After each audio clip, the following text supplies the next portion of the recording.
S'accrocher à ses rêves de victoire, tenter sa chance malgré tout, réaliser un projet fou. Plonger chaque mois dans la vie étonnante de Français qui ont réalisé leurs rêves alors que ce n'était pas gagné d'avance. Faire gagner les rêves des Français, quel qu'en soit le chemin, voilà la mission de FDJ. Découvrez aujourd'hui les histoires singulières de ces gagnants. Précédemment.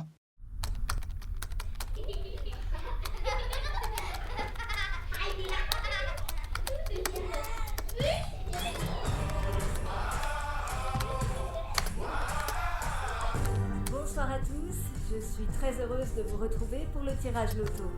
C'est le moment de décrocher le jackpot puisqu'il atteint ce soir 3 millions d'euros. Et oui, tout devient possible avec une telle somme. Regardons ensemble ce tirage qui pourrait changer votre vie et qui s'est déroulé sous le contrôle d'un huissier de justice. Le premier numéro sort de la sphère, le voici, le 32. Le deuxième numéro à présent, le 18. Troisième numéro, le 8. Je vous rappelle, le jackpot en jeu ce soir, 3 millions d'euros. Quatrième numéro, le 36. Cinquième numéro, le 30. Et nous allons à présent découvrir ensemble le numéro chance, le 5. La carte loto est lancée. Trouvera-t-elle un gagnant pour ces 3 millions d'euros? Et oui, nous avons un gagnant dans la somme. Félicitations à lui. Vérifiez bien vos numéros. Avec Quentin, mon mari, on n'arrivait pas à réaliser qu'on avait gagné 3 millions d'euros. On a vérifié les résultats jusqu'à ce qu'on se lance et qu'on appelle la Française des Jeux. La sidération a laissé place à la joie et beaucoup d'idées m'ont traversé l'esprit. Et puis soudain, j'ai eu peur. Est-ce que nos amis allaient changer d'attitude vis-à-vis de nous? Est-ce qu'on allait devenir les cibles d'arnaqueurs? Résultat, j'étais prise dans des émotions contradictoires. Et heureusement, en rencontrant d'autres gagnants lors des ateliers FDJ, j'allais vite me rendre compte que ces inquiétudes, cette sensation de montagne russe, étaient courantes chez les gagnants dans les premiers temps.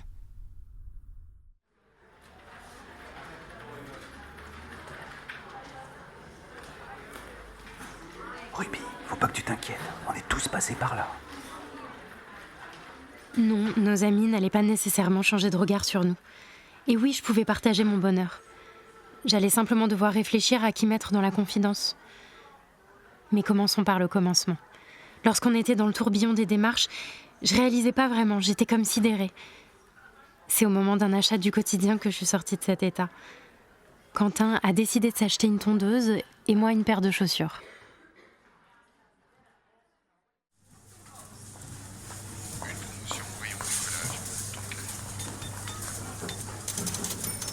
Ça fait 423 €, monsieur. Je vais payer par carte, s'il vous plaît. Et c'est précisément avec ces deux achats qu'on a pris conscience qu'on avait gagné au loto. Ça peut paraître dérisoire, mais on faisait toujours attention à nos dépenses. Et là, on s'était octroyé ces plaisirs beaucoup plus facilement.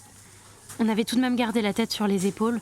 On assistait régulièrement aux ateliers de la Française des Jeux. Ils nous aiguillaient sur les informations à connaître pour bien gérer notre nouveau patrimoine et le rapport à notre nouvelle fortune. Notre interlocutrice de la Française des Jeux s'est toujours montrée disponible pour nous et prête à nous renseigner. On venait d'un milieu simple et on n'avait pas l'habitude de gérer des sommes aussi importantes. Et surtout, on s'y attendait pas. Les gens jouent au loto pour des raisons différentes. Je pense qu'il y a autant de raisons de jouer que de joueurs. Certains jouent parce qu'ils n'ont pas beaucoup de moyens, d'autres pour assurer l'avenir de leurs enfants ou parce qu'ils veulent changer de vie. Je dois vous avouer qu'avec Quentin, on jouait pas pour le gain. Ça peut sembler étrange, mais on jouait simplement pour rêver. D'ailleurs, le temps de remplir cette grille, on s'était demandé ce qu'on allait bien pouvoir faire de cette somme.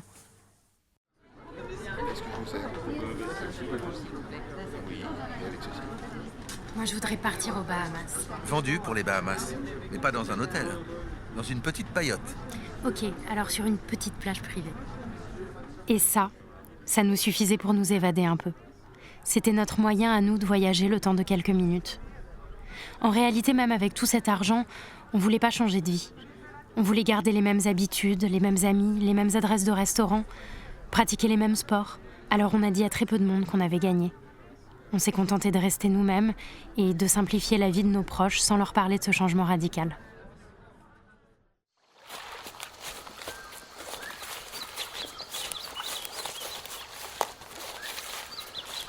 Chérie, t'as bien fait les courses? Oui, j'ai préparé les salades pour tout le monde, les sandwichs, j'ai pris les boissons, j'ai de l'eau et les desserts. Eh oh, on est là. On arrive! Vous avez pas mis trop de temps à nous trouver? Non, ça va, c'est à 45 minutes de la maison. Bon, je suis vraiment désolée pour les courses. On est allé chercher le petit à la J, mais on n'a pas eu le temps. Aucun souci. Ruby s'est occupée de tout. Je vous dois combien? Non, t'inquiète pas pour ça, on verra plus tard. Voilà, c'était ça le principe. Ne pas trop en faire. Dans la mesure où on venait d'un milieu modeste, il était hors de question pour nous de jouer aux riches ou aux bourgeois. On n'aurait pas su comment faire de toute façon. Notre priorité était de rester fidèle à ce qu'on était et à nos principes. On ne parlait pas d'argent avec nos amis. Ça peut sembler bête.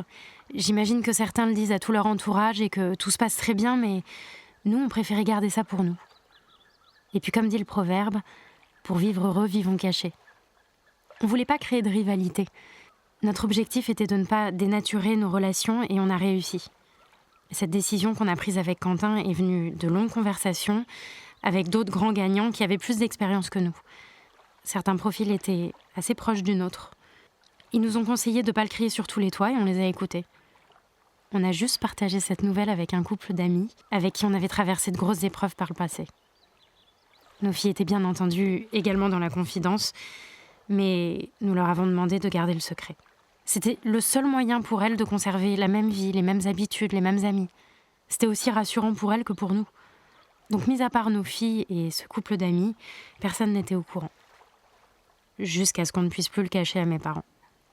En fait, à chaque fois qu'on partait pour se rendre aux ateliers FDJ, on leur confiait les enfants en leur disant qu'on avait des impératifs. Et évidemment, ils ont fini par se poser des questions. Alors un jour, en allant les récupérer...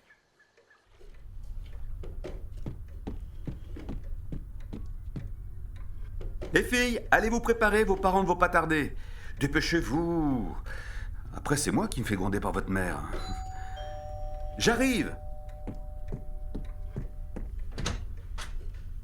Salut ma chérie. Hello papa. Salut Quentin. Salut Pierre. Les filles sont prêtes? Je viens de leur dire d'aller se préparer. Franchement, Pierre, merci pour ce que vous faites pour nous. Vous pouvez entrer 2 minutes? Oui, bien sûr. Ouais, qu'est-ce qui se passe?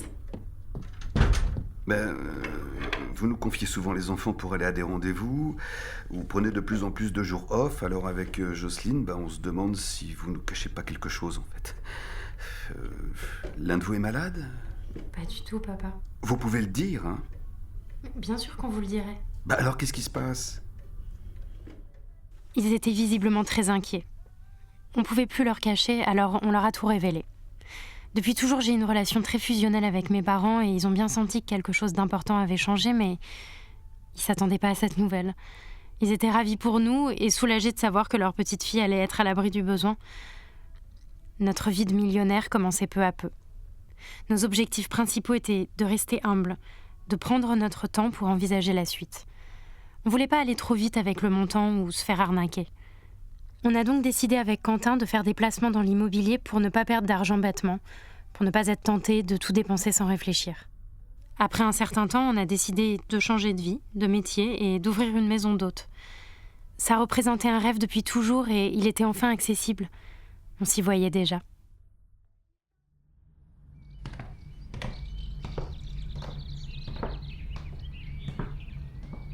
Bonjour. Bonjour, vous avez passé une bonne nuit? Magnifique. Je vous laisse découvrir notre petit déjeuner local. Tous les produits du gîte viennent du jardin ou de la région. Super. Merci. Avec Quentin, on cherchait à partager nos passe-temps, nos passions. On aimait bien aller tous les deux aux champignons, faire des confitures de fraises, jardiner, cultiver un potager, faire découvrir la région à des visiteurs. Alors non, on voulait pas d'une vie de luxe. On n'avait pas joué pour gagner, mais pour rêver, et désormais nos rêves étaient à notre portée. Faire gagner les rêves pour FDJ, c'est faire un millionnaire tous les 2 jours. Jouer avec excès comporte des risques. Appelez le 09 74 75 13 13, appel non surtaxé.